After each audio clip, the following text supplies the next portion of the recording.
Okay, well, hello everyone, and thank you for joining us today. My name is Catherine Blackwell, and I am the Chief Health Equity Officer for the Allergy and Asthma Network. Welcome to the Black People Like Me virtual conference series, which addresses ongoing disparities and barriers to care for the Black community, living with asthma, allergies, and related conditions. Now we have a few housekeeping, excuse me, items before we start today's program. First, all participants will be on mute for the webinar. We will record today's presentation and post it on our website within just a few days. The presentation is going to be about an hour long, and that includes time for questions. And we're going to take those questions at the end of the webinar. But you can put your questions in the Q&A at any time, and the Q&A box is right down there at the bottom of your screen. We're also going to have someone monitoring the chat. So if you have questions or you need some help, we're going to get to as many questions as we can before we conclude today's webinar. Now, we're not going to be offering continuing education credits for this webinar, but we do have a certificate of attendance if you need that for your records. And a few days after the webinar, you're going to receive an email with additional information and a link to download the certificate of attendance. So let's get started. Today's presentation is called Addressing COPD, Chronic Obstructive Pulmonary Disease in the Black Community, Risks, Resources, and Health Equity. First, we'll have Dr. Rutland talk about what COPD is, how it's diagnosed, how it's treated, and what are some of the barriers to care for the Black community. Then Misako Bonner will talk about her experience living with COPD. Finally, we'll answer some questions from the audience. I want to give a special thanks to Genentech and Viatris, who have provided funding support to make this present possible today. It is my esteemed pleasure to introduce our first speaker, Dr. Rutland. Hey, everybody, how are you? Sorry. So Cedric Jamie Rutland, MD, is a triple board certified in internal medicine, pulmonary, and critical care. He completed medical school and an internal medicine residency at the University of Iowa Carver College of Medicine in Iowa City, and then moved to Kansas, where he completed his pulmonary and critical care fellowships at the University of Kansas Medical Center. Among other things, Dr. Rutland is an expert in asthma, COPD, ILD, EBUS, navigational bronchoscopy, and vaping. He serves Orange County and Riverside, California, working for West Coast Lung. As a national volunteer, medical spokesperson for the American Lung Association. Thank you, Dr. Rutland, for being here. And now I will turn it over to you. Hey, everybody, I'm Jamie. I'm a pulmonary critical care physician in Southern California. My practice now is in Newport Beach. But the first thing I want to tell you is, typically when we do advocacy programs like this, people tend to give out information. And I just feel like my grandfather died from COPD when I was right before I started medical school, right before my first year of medical school, during my first year of medical school, actually. And I spent the last year of his life going with him to all of these appointments. And I know what the conversation was like, and I know what doctors said to him. And I just feel like the main barrier for my people, at least, has been the education part. And so I'm going to treat you just like your medical student, resident, fellow. I'm going to teach you what I know about COPD, and I'm going to try to help you get to understand the lingo, so to speak. We're not going to bring down the information or anything like that. I'm going to give it to you. I'm going to teach it to you well. And I hope that you can understand it moving forward so you can take care of your loved one or take care of yourself and advocate for yourself, as this is the point of what we do. So we're going to talk about addressing COPD. And when you look at the Black community in general, every disease state that we have, it's worse off than white people. It just is. We're not treated as well. And our disease is more severe. That just is, especially in the respiratory space. So that's easy to talk about. We get most of our care in the emergency room, not in outpatient clinics. Also easy to state as well. But I want to start with that. But let's get into the slide deck. Next slide. Next slide. So I got to thank Genentech and Beatrice for providing funding support to make this webinar possible. Always appreciate the funding to educate, as I think that's the most important aspect. So you heard from Catherine Blackwell. You're also going to hear from Masako Bonner, who's a patient with COPD. And again, I'm going to get started with the general education. Next slide. So let's understand what chronic obstructive pulmonary disease is. When you think about chronic obstructive pulmonary disease, next slide, what we really want to think about is we want to think about how we identify what COPD actually is. There's different what we call phenotypes, which is how people present to us, right? And there's different phenotypes based on clinical characteristics. So how do patients present and what objective information do we have to be able to identify what type of COPD a patient actually has? We're going to talk about inflammation. What I want you guys to know is, as pulmonologists, we've always been horrible marketers. The lung is an extremely important organ. Every single breath that you take, outside, inside, you're snatching the environment that surrounds you and you're introducing it to the inside of your body. Your lungs are lined with cells that are constantly exposed to that environment. So whether you're smoking a cigarette or inhaling air pollution or inhaling grass antigen or tree antigen, there are molecules in the air that can stimulate those cells and they can become aggravated. And when they become aggravated, it activates an inflammatory response. Some of this inflammation, and inflammation in general is a collection of white blood cells, right? There are many different types of white blood cells that float around in your body. Their job is to protect us, recognize bad things, get rid of the bad things. But they can also respond to things that we're exposed to every day, like air pollution and cigarette smoke, so you develop chronic inflammation. We can characterize this type of inflammation. There's type 1 inflammation, there's type 2 inflammation, which we're going to talk about in COPD, and there's type 3 inflammation as well. As we characterize this inflammation and really come to the understanding of what's actually happening on the inside of our body, we're going to be able to evaluate the therapies for chronic obstructive pulmonary disease. So we're going to be able to evaluate the efficacy, and we're going to be able to teach you how to advocate for yourself and for the therapies that are necessary to make you feel better, to reduce your mortality over time, your loved one's mortality over time, or just generally to reduce the inflammation and the inflammatory response within your lung. Next slide. Next slide. So the lung, right? So let's start with that. The lung is essentially a bunch of pipes that lead to a bunch of balloons all stacked on top of one another. If you blow up a balloon, right? We've all had children or been exposed to children. When you blow up a balloon for kids, when you blow up that balloon, that's essentially what your lung is made out of, right? It's made out of balloons. Now, at the interface where that color is of the balloon, say you have a red balloon, that's where the environment meets the blood vessel. So the blood vessels carrying blood along that balloon lining, okay? The red blood cells are just marching along that balloon lining, and they move as fast as your heart rate goes. So as you can imagine, the faster your heart rate, the quicker those blood cells move. When those blood cells are moving, they are taking the oxygen that's in the air. Air is 21% oxygen, right? So 21 out of the 100 molecules that are present in the air are oxygen. So the air provides the oxygen. The red blood cells take the oxygen, and the blood takes the oxygen, puts it in the bloodstream and on the red blood cell.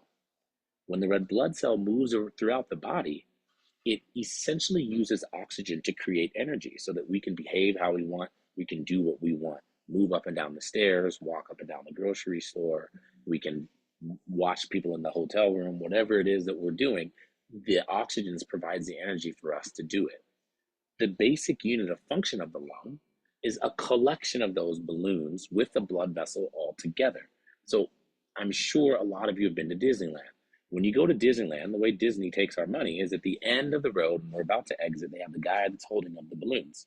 So the guy that's holding up the balloons, that's essentially a secondary pulmonary lobule.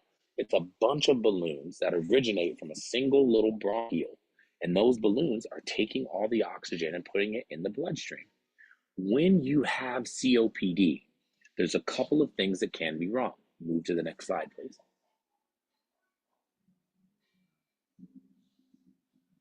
Next slide. Sorry, 1 second. There we go. All right. So there are two things that can be wrong. So there's chronic bronchitis, which is inflammation of the pipe carrying air to the lung. That's the bronchiole. So the bronchiole is lined by airway epithelial cells. When these epithelial cells are exposed to smoke, they're going to react to it. They don't like smoke. right? We don't like air pollution. We don't like smoke. Those cells are going to secrete molecules that we call cytokines that are going to recruit white blood cells into the area of the pipe. When those white blood cells are recruited into the area of the pipe, what do you think happens? Well, the muscle that surrounds that pipe doesn't like it. So it starts to constrict. That's what causes the wheezing and the coughing. It also activates cells that make mucus. The goblet cell makes a lot of mucus. That's why you produce mucus. And so when you have chronic bronchitis, you have an inflamed bronchiole, so a bronchiole that's narrow and a bronchial wall that's thick, and you have mucus production. Very simple. You cough, you wheeze, you produce mucus, you're short of breath. Emphysema is actually dead lung. So you remember those balloons I was telling you about? Imagine those balloons popping. As those balloons pop, you're creating emphysema, that is dead lung. That balloon has lost the ability to gas exchange. So if you can't gas exchange, what's going to happen? That means you can't get oxygen into the bloodstream, right? And so when you do that, when enough balloons pop over the course of time, then you lose the ability to take that oxygen in as much. So you get really short of breath. So not only do you have this inflamed pipe, but you also have dead lung. You've got popped lung, right? And so you've got emphysema, you've got chronic bronchitis. Now, pulmonologists have defined this as two different pathological things, and they are two different pathological things, but they're definitely related because you've got inflammation from smoke and you've got emphysema also from smoke, right? So it's dead lung. And so in combination, this causes significant shortness of breath. This can cause mucus production. This can cause wheezing and coughing.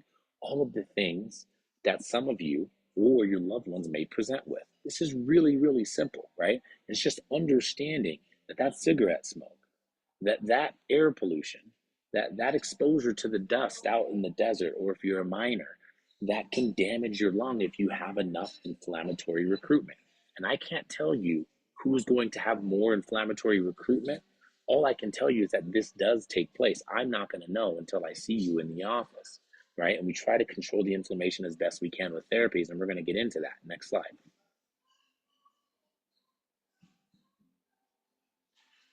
When you look at this layer, what I want you to imagine here is this is an airway, right? So this is that wall of that airway, of that bronchiole there. And you can see the airway epithelial cells here. Those are the little squares that you see up top. And you can see smoke and air pollution damaging and recruiting over white blood cells, because your cells, when they see that, they're going to say, oh my gosh, what's this? And then they start calling their friends to help clear that area. So they call over their white blood cells. There's many different types of white blood cells in your bloodstream. There's neutrophils, there's macrophages, there's basophils, there's eosinophils, there's mast cells, there's dendritic cells, innate lymphoid cells. It doesn't matter. I want you to understand that these white blood cells all work together to call up their friends. That's going to lead to more inflammation. And once that bronchiole is stimulated by the smoke, by the inflammatory environment, by your environment, that inflammatory process takes place, right? People have a genetic predisposition to have more inflammation than others, but it takes place, right? My grandfather had significant airway inflammation and he had emphysema because he smoked for 50 years. So all of these things take place simultaneously. And as they take place, we have different names for different molecules and all of that. And I can go over that. That's not important. It's more of understanding that the recruitment of that white blood cell into the bronchiole is a constant process. They communicate with each other. Next slide. When you look at COPD, the reason why we care so much about it is because it's responsible for a significant number of deaths globally. When you look in the United States, 150,000 United States deaths annually, probably more, and it's the third leading cause of death globally.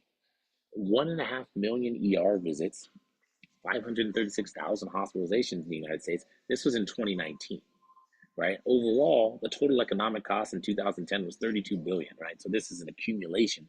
People visiting ERs, people visiting their primary care doctors, their pulmonologists, all kinds of doctors that take care of this disease state. And when you look at it over the course of time, the deaths over the course of time are going to lag, just because you have to smoke for a certain number of years and you have to develop all of this airway inflammation and all of this airway damage before you actually die. So by 2060, it can be 5 million people that are dying from COPD globally. Next slide. When you think about this inflammation and this chronic inflammatory component, again, you've got your airway, your pipes, and you've got your balloons, right? So when you have this chronic inflammation, not only do you have inflammation that can lead to what we call remodeling, which means these inflammatory cells actually lead to cells laying down collagen because they're trying to repair the damage that's done. So when the cells try to repair, they lay down collagen, and that collagen is actually scarring. So that increases air wall thickness, right? You also have an increase of permeability because you've got so much inflammation at that fence, that white picket fence that's protecting your lung, that airway, that you get a lot of penetration of environmental exposure that wouldn't normally happen if you didn't have significant airway inflammation. You get the mucus, which I talked about, and then you also get that balloon breakdown. We call it alveoli, but it's essentially the balloon. So the consequence is symptoms: wheezing, coughing, shortness of breath, lung function decline. So your lung is going to be worse overall over the course of time. And you're also going to have, because of the serious inflammation of that lung of yours, your lungs are really big organ. Those inflammatory mediators that are actually produced as a result of the environment you're providing your lung also affect inflammation overall in your body. So these patients have a significant inflammatory state. They have increased cardiovascular events, right? They have increased inflammation in their body. Next slide. The way that we evaluate airflow obstruction is your ability to breathe air out. So the slower you breathe air out, the more damaged your lung, the more inflamed your bronchiole, or the more dead lung you actually have. And we have a score for that. We call that gold, right? So gold 4 is you're breathing air out really slow, right? At 30% of the rate that you should be breathing it out for your age, race, height, weight. That's how we define it. So when somebody says gold 1, 2, 3, or 4, they're talking about your ability to breathe air out. When you breathe it slow, it's more severe. Next slide. And we also assess COPD by the amount of exacerbations you have. That is, when you present to a physician with wheezing, coughing, shortness of breath, we call that an exacerbation. That means you have a lot of airway inflammation. The way that we define that is we say you're either a patient that has a lot of exacerbations, that is, you've been to the hospital at least once in a year, or you've had 2 exacerbations, you presented to me or another physician twice in a year because of your wheezing, your coughing, your shortness of breath. We call that E, or your A or B, right? And then based on these letters, based on the number of exacerbations you have, that's how we decide how we're going to treat you. Next slide. We do these assessment scores. There's a COPD assessment test. This is an example. And then there's also a modified MRC dyspnea scale. Now, your physician who's in front of you at the visit asks you questions like this to get an idea of where you are in terms of symptoms. Are you having severe symptoms, or are you having less severe symptoms? Let's see actually how you are. When do you get breathless? How often do you get breathless? How often do you make mucus? These are the kinds of questions that we're going to ask you. Now, if we're really objective, we'll put the CAT assessment or the MMRC assessment in our notes. If we're not, it's okay. We're being subjective about these questions and trying to ask where you are to understand in our mind how severe your disease state actually is. Next slide.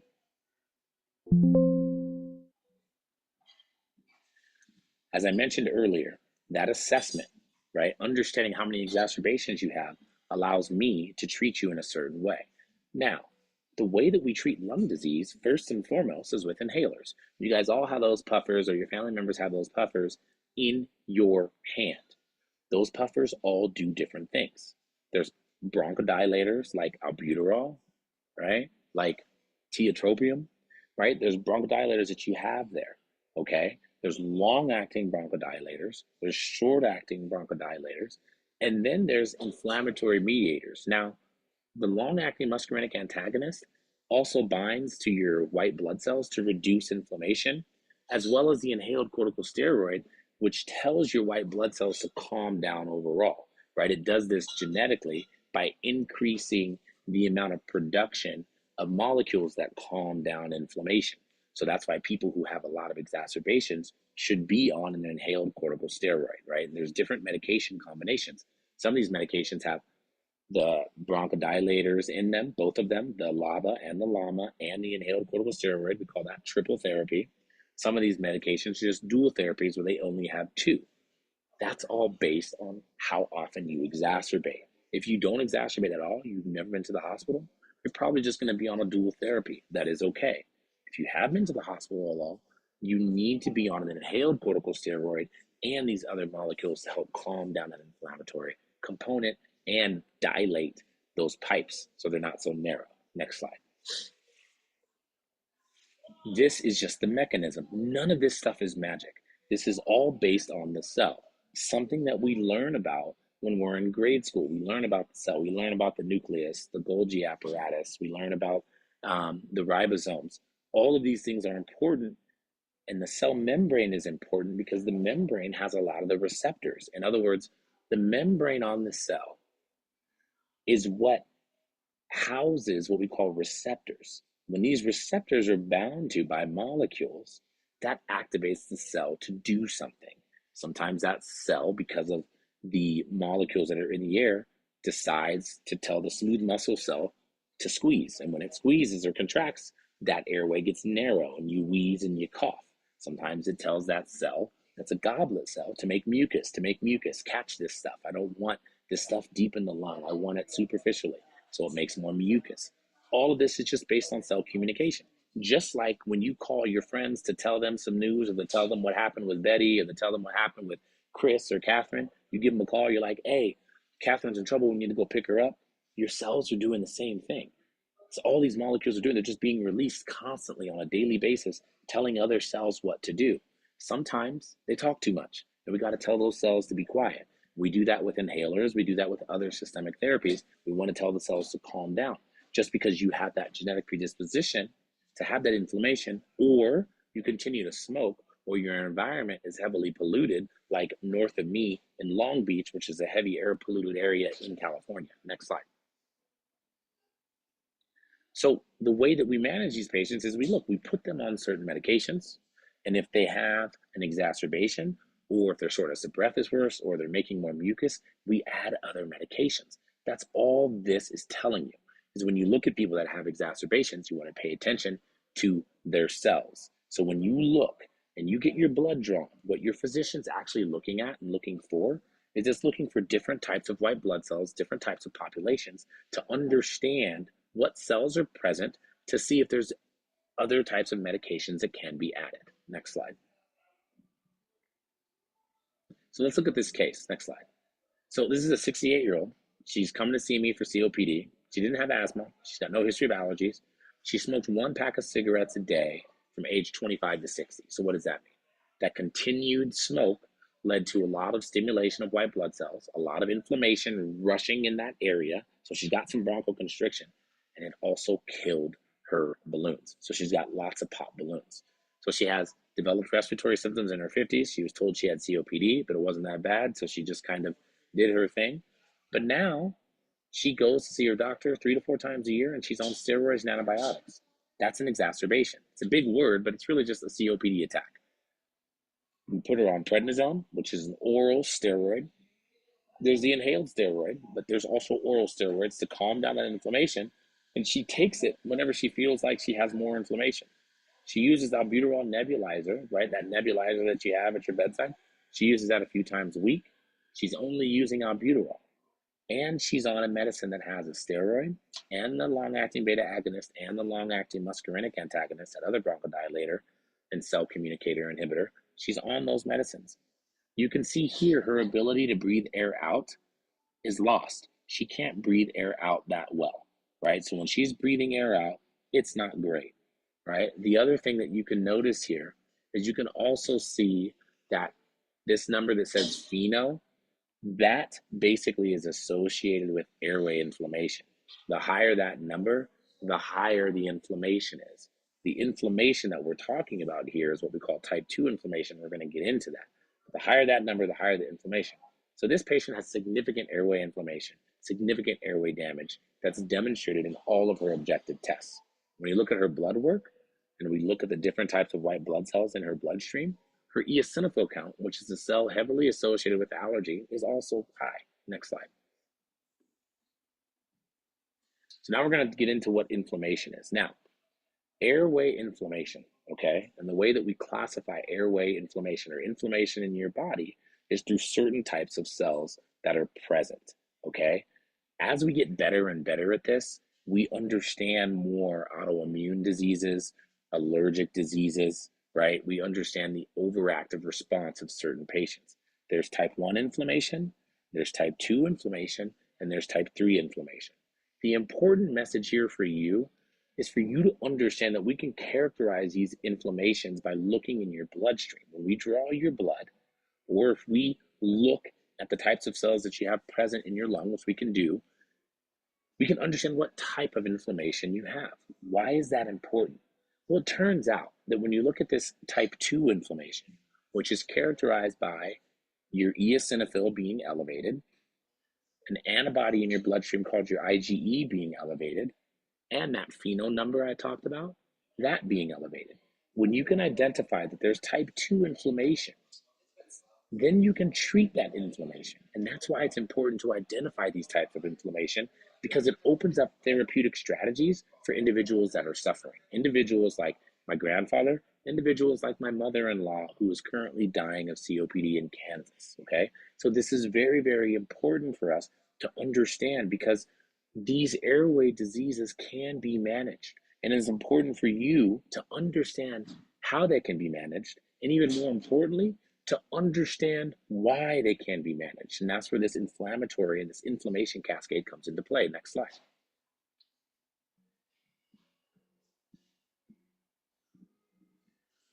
About 40% of patients with COPD have this type 2 inflammation. So what does that mean? That means out of 100 people, 40 people have an opportunity to have a therapeutic strategy that's directed specifically at calming down the type of inflammation they're demonstrating. Next slide. So again, I mentioned this earlier, the type of inflammation that type 2 inflammation is. You have a high eosinophil count, you have a high pheno level, over 20, right? The number is anywhere, if it's less than 20, you don't have high inflammation. If it's more than 20, it is high. And then also that IgE level, which is the antibody level you can draw in your bloodstream. Next slide. The molecules that are associated with type 2 inflammation, we call them cytokines. They all have specific jobs. It's kind of like your children characteristics. Every child is different. I've got a 9-year-old that's super outgoing, that talks back all the time. And I've got a 12-year-old that listens to mom and dad, does what she's told, gets her homework done, right? Both children I love very much, but they have different characteristics and do different things. Cytokines in your bloodstream are molecules that are released from cells that tell cells to do different things. If you look at interleukin 13, it tells your cells, your goblet cell, to make more mucus. If you look at interleukin 4, it tells your cells to make more of that IgE antibody.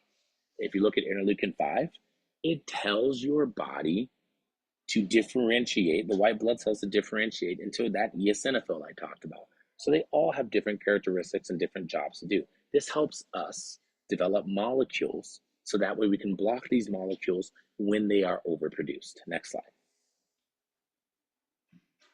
Again, this is more of the same, showing that cascade of inflammation on that slide, right? So when you see this here, you can see the mucus production, and all of this is secondary to respiratory viruses, air pollution, right? Other oxidative stress, right? And your environment.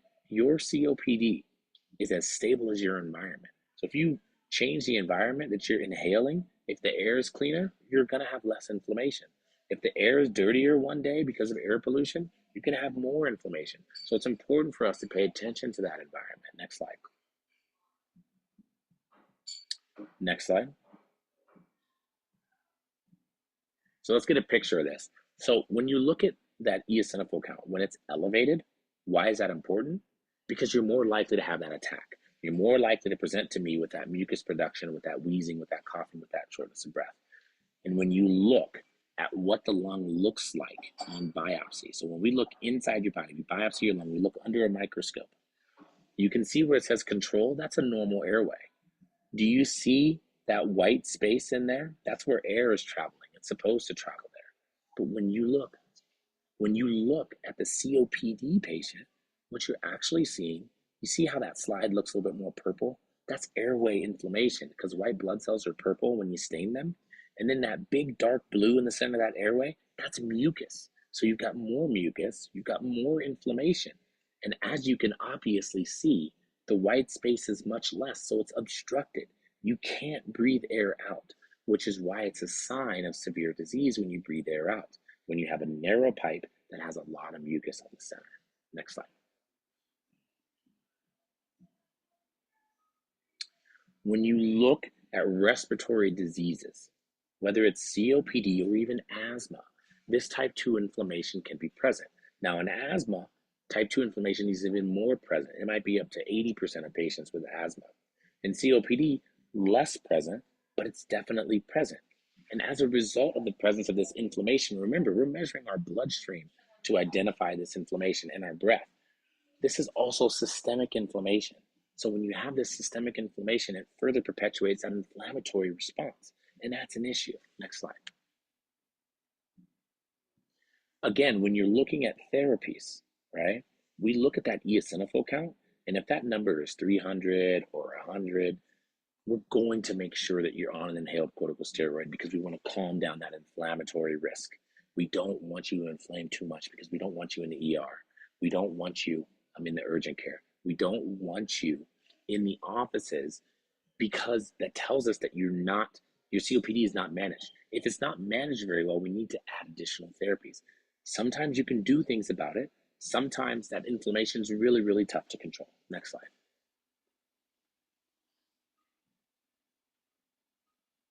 Next slide.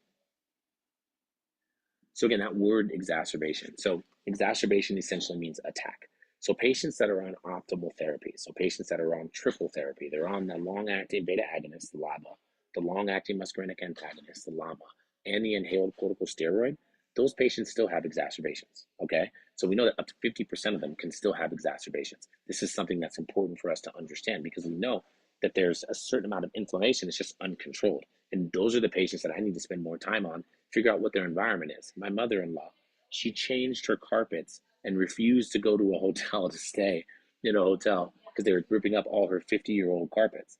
I said, Mom, like, probably should have gone because ripping up that 50-year-old carpets is what? 50-year-old dust mite antigen, all kinds of products in there. That exacerbated her COPD. She actually presented to the ER because of it. So again, we have to think about these things when these patients are continuing to have these attacks. Next slide. Here's what's critical, and this is why I wanted to give you this slide deck and not change anything.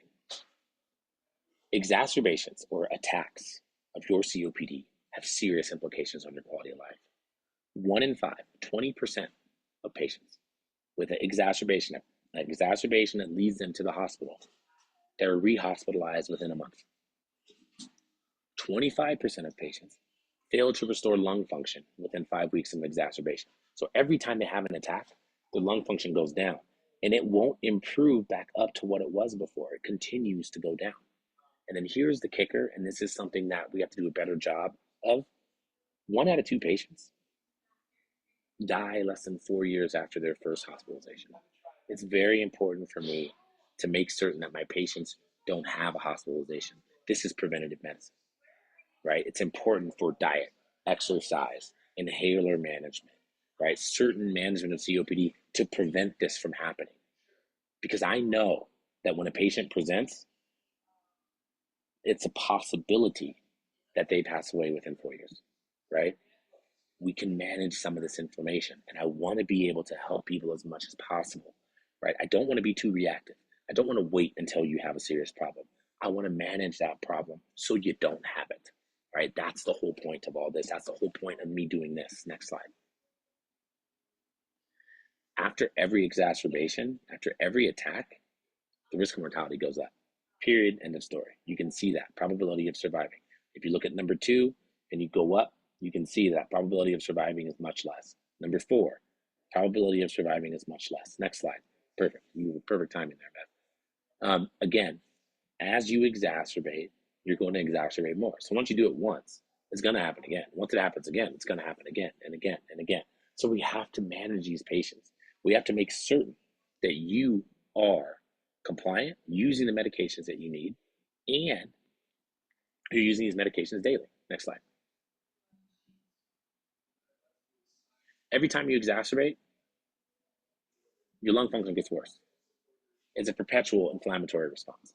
Again, one of the things that I pay attention to is I always ask my patients who are grandparents, do they watch their grandchildren, or how old are their grandchildren? Because when you have babies that are less than 5 years old, they always have respiratory viruses. They always have respiratory infections, right? If they're babysitting those children, it's very important for us to make certain that those patients are managed very, very aggressively. What does that mean?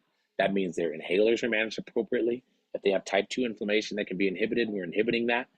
If there are respiratory vaccines that are needed, we give them the vaccines to reduce that immune system's response. When it sees the virus, it actually knows what it looks like a little bit, so it doesn't respond as hard.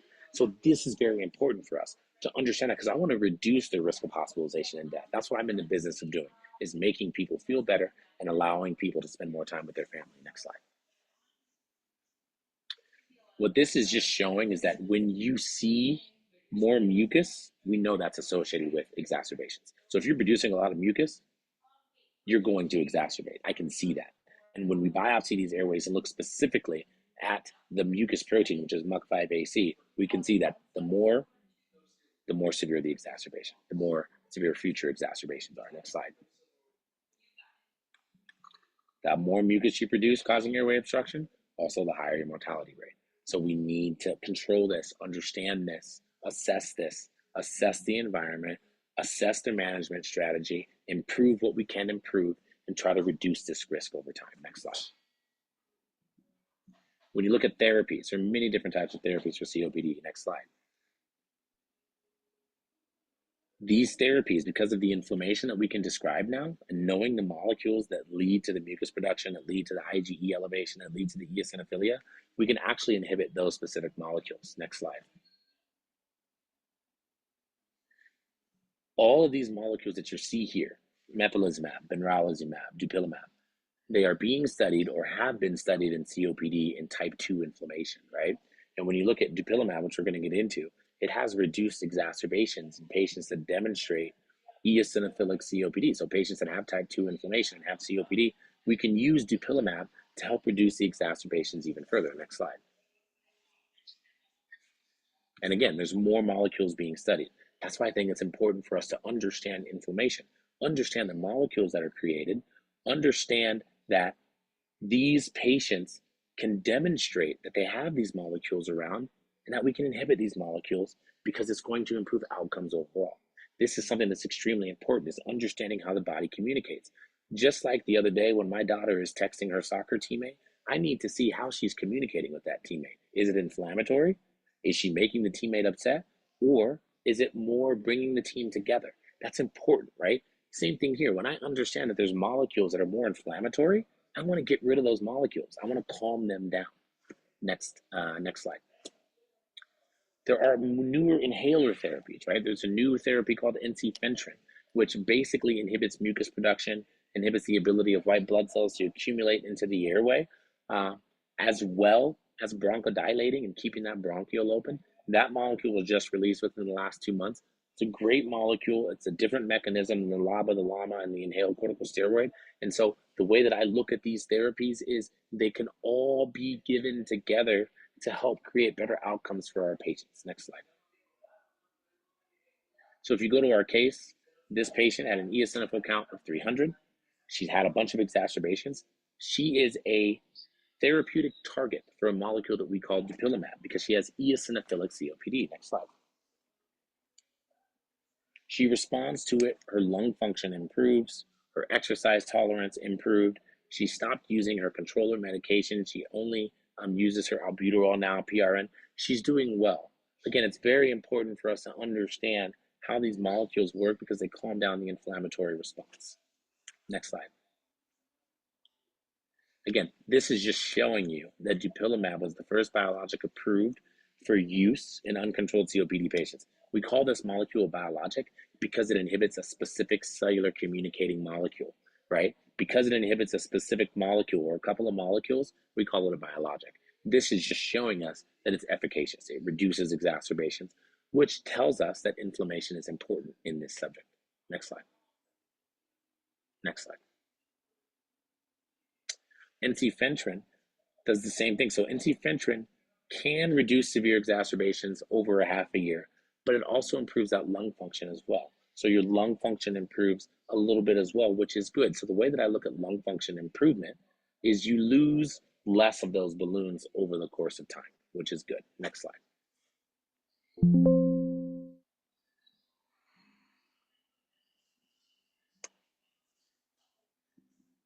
So I appreciate you guys spending time with me. I think it's more important that we hear from the patient, because her experience and how she's being talked to, how she's being managed, will definitely relate with, I'm sure, a lot of you that are on the call right now. So thank you so much for giving me the time. Yeah, I totally agree with you, Dr. Rutland. And thank you so much for all of that wonderful information. And I couldn't think of a better way to follow that than to introduce our next speaker, who I had the pleasure of meeting and talking with last week. So I want to introduce to you Misako Bonner, who is going to share her journey from diagnosis. Hi, Misako.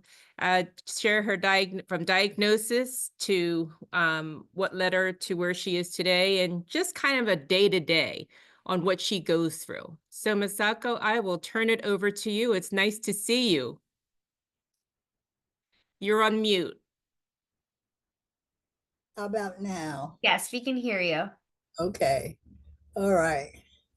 Well, I tell you, I've been having problems with my breathing for a while. I've been a smoker since college. I was 17, and I didn't stop till I was in my 60s, actually.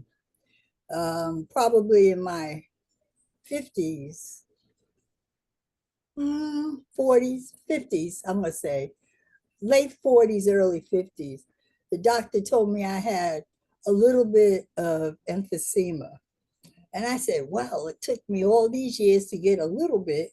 This is me justifying smoking. Took all these years to get a little bit.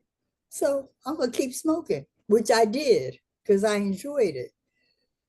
Well, years later, now they tell me I have COPD.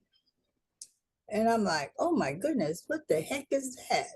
So I'm trying to read up on it, but you know what? No matter what they tell you and stuff, I mean, Dr. Rutland, he probably broke it down to where I could understand what's going on. And I'm scared to death because I don't have much time left after my first exacerbation. You said 4 years. I'm like, you know, but I've been in and out of hospitals.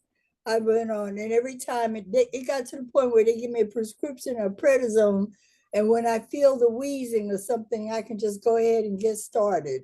You know, that's how much it was going in and out. Now I'm on oxygen full time, continuous. I'm on 2 now, but August I went from this for this new procedure. I forget the name of it, but it's like they insert a valve through your throat. I don't know if you know what I'm talking about, Dr. Rutland, and the valve. And I did have some problems, and they said that my body was getting adjusted. It was getting adjusted to a foreign object. It wasn't surgical. It was just, Yeah, down my it's called an endobronchial valve.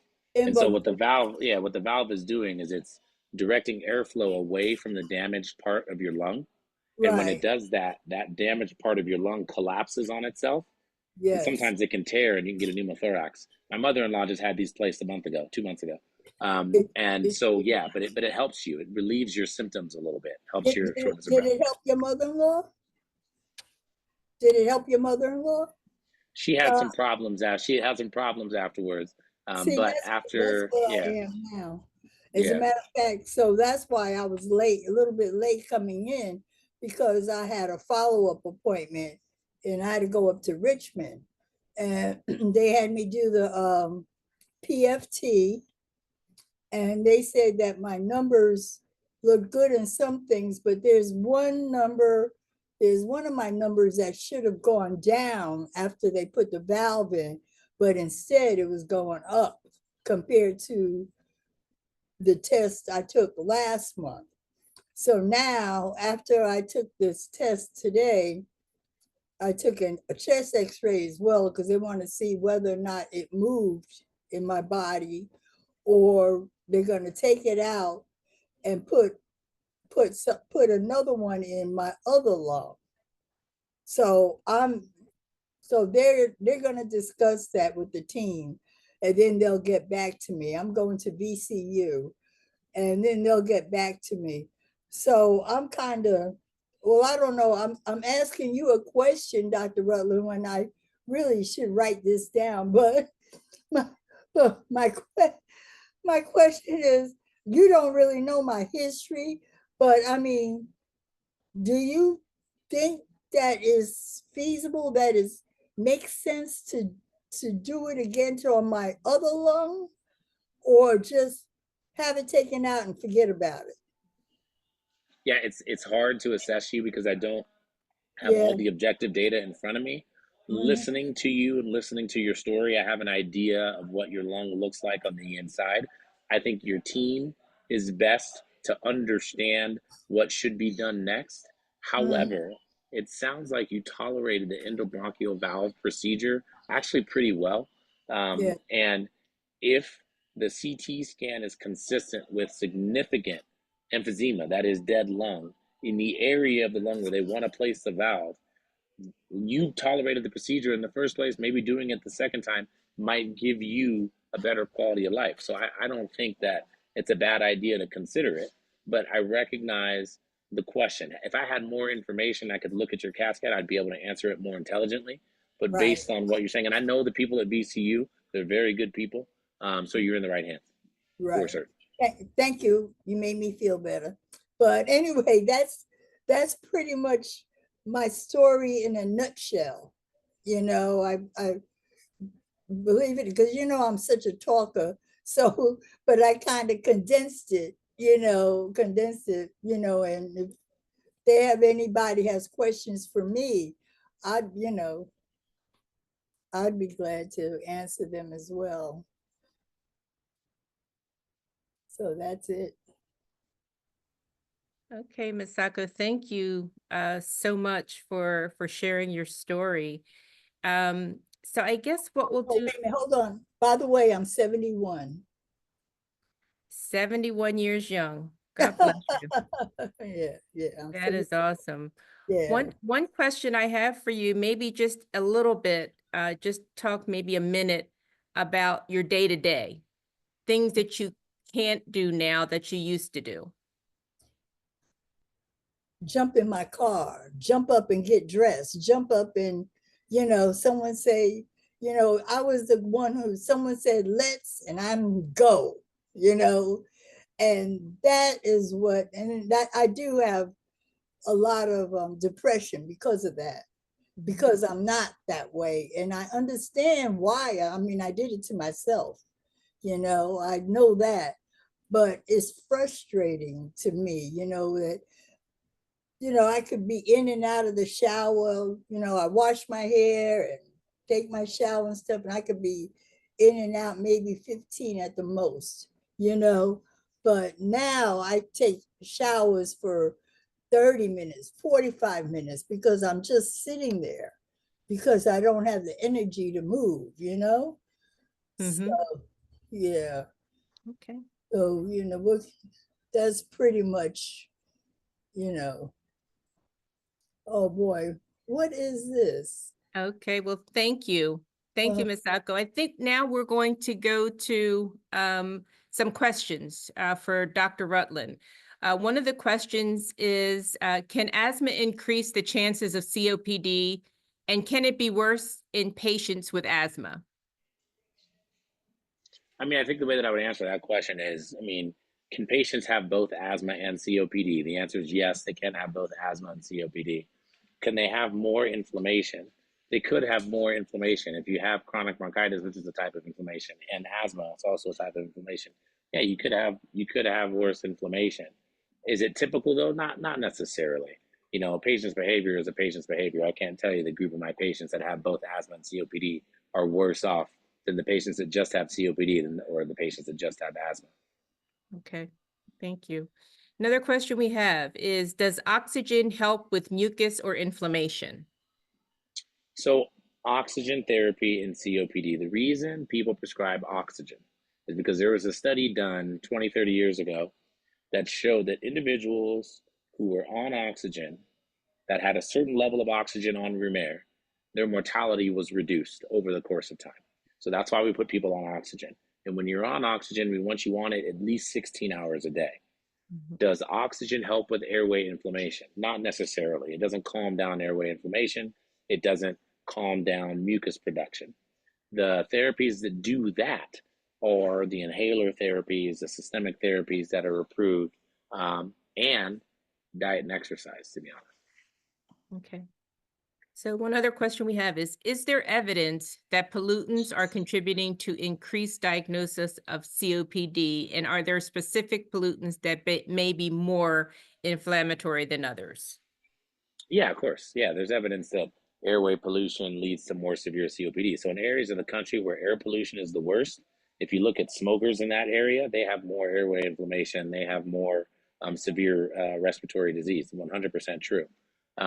So yes, are there pollutants that cause more inflammation than others? Absolutely, there are.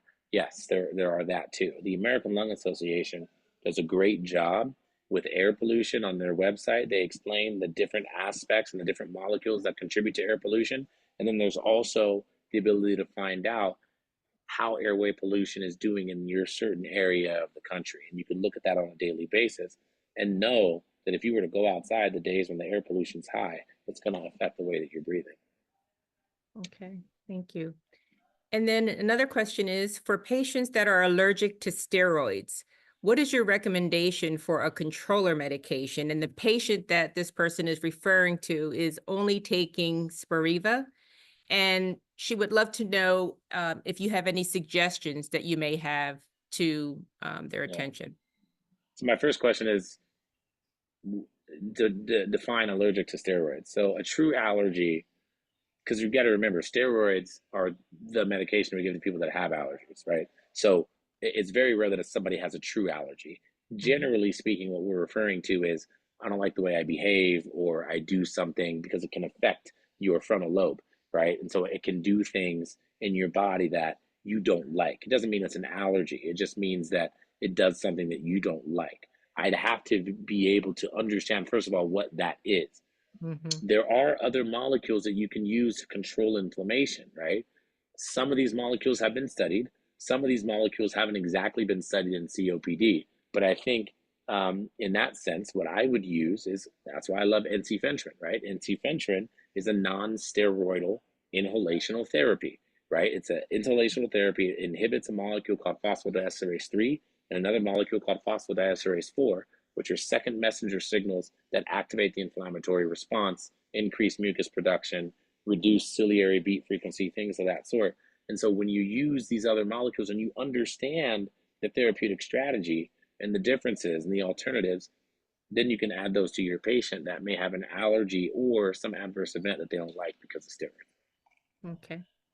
Now, in addition to inhaled treatments, most doctors will order supplemental oxygen. So based on the two meds mentioned in this presentation, are you seeing less O2 requirements, like 3 liters or less, with inhaled treatment? So the O2 requirement is based on emphysema. Emphysema is dead lung. You can't improve that, right? And so when you have emphysema, when you have dead lung, your oxygen requirement is your oxygen requirement. The inhalers don't improve your oxygen requirement, not necessarily. I'm unaware of any study where it shows if you take an inhaler, your oxygen requirement goes down. So I would not take that from it. But I would say to you that if you have that's an interesting analogy. If you have an oxygen requirement, that is your requirement. And remember, people live longer when they're on oxygen. So Mm-hmm. I always remind people stay on oxygen for at least that 16 hours a day. I know it's annoying, but that is actually improving your outcome over time, reduces mortality. Great. Now this question is for Masako. So Masako, you can come off mute. This person wants to know if there are things that you would have liked the physician to explain differently or take more time with. Uh, well, differently, yes. More because, I'm a visual person. So the diagrams and the pictures and stuff that Dr. Rutland showed, it puts things in a different light because I was just told all this verbally, and I'm like, okay, it goes right out the window. But if I was to see it, okay, now this is you, okay? This is what we're looking at. This is normal, or something like that. Make it more personal, I think, instead of general. You know what I mean? Mm-hmm. Am I saying it right? Am I explaining it right? But that's the only thing that I could think of differently. Other than that, I love my pulmonologists. I have two, and I like them. I love them both, and they really do. They do a good job, I think, to me, Good. you know. But I'm glad to hear that. And, Dr. Rutland, I guess just to kind of tie into that, there was a question on uh, education in COPD, and just curious, how you would educate some of your patients. I know, your schedule is busy, the nurses, Just like I don't this. know. So Yes. one of the things, again, when I sent the deck over to everybody, and I'm just going to tell everybody on the line, they thought the deck was too technical. It was too scientific. And I told them, I said, I don't care. I said, this is what people need to learn. I will do the explaining, and I will make certain that the people Mm-hmm. that I'm talking to today come away with a better understanding than they had previously. And I'm pretty sure I did that. And so I think what we have to get away from as educators is being intimidated or being arrogant about what we know, thinking that no one else can learn it. That's completely untrue. People Mm-hmm. can learn it. You have to be better at communicating the pathophysiology, which means you probably need to understand it better. So that way you can communicate appropriately. I can give this information to a 5-year-old. I can give this information to a teenager. I can give this information to a 60-year-old. But all that's based on experience in educating. I use exactly what I use to teach today. That's what I talk to my patients about. The Mm-hmm. reason I have a YouTube channel is because I want to educate my patients. It's called Medicine Deconstructed on YouTube. I want my patients to understand what I understand. So when they come into my office, they're smarter, they're intelligent, they know, and they can ask, advanced questions in regards to their management. None of this stuff is magic. It's all based on cellular communication and the way the body talks to each other. And if you can explain that, it's pretty simple. Mm-hmm. No, and you did a great job in doing that. I have no, no issues with what you did. I thought you did, explained everything really well. So I was yeah, just coming from a standpoint of, when you have a patient come into your office, and you know how sometimes you have to deliver a diagnosis, and that's Mhm. all they hear, and they get afraid. It's like, how do you break through that? You know You what I bring mean? them back. You bring them Yeah. back. So you can't, like, example, you can't tell somebody they have lung cancer and say, I'll see you in 6 months, right? You Right. can't tell somebody they have COPD and say, okay, I'll see you in 6 months. When I'm breaking a diagnosis to somebody, I'm seeing that patient within 30 days again to make certain that they heard me. And not only that, but I'm making sure that their daughter or their sister or their brother or their mother or whoever is with them so that they can hear it too. Because a lot of times people come at this alone and they come into my office and they're by themselves. And again, if there's unfortunate circumstances and the patient just has themselves, understood. But if the Mm-hmm. patient has family and they have a support system around them, they need to understand this as much as they do, as much as the patient does. And it's very important to communicate that message because in my experience, there's a lot of things that can get missed when you're by yourself. And when you have Yeah. another set of ears, it helps you as you move forward. Yeah. I totally agree with that. that's So true. that's all of the questions that we have. You answered everything. And I just want to thank everyone. We're at the top of the hour now, who attended our presentation today. And special thanks to you, Dr. Rutland, and Masako Bonner, for your talks today. And I hope everyone is really able to take away some learnings from today's webinar. I know I did. Now you're going to receive an email in a few days with a link to the recording, an evaluation, and additional resources. So please be sure to complete that evaluation for today's presentation, because that's how we make things better. Your feedback is really important. So again, thank you from all of us at the Allergy and Asthma Network. Join us as we work every day to breathe better together. Have a good rest of your evening. Thank you. Appreciate it. Thank you. Thank you.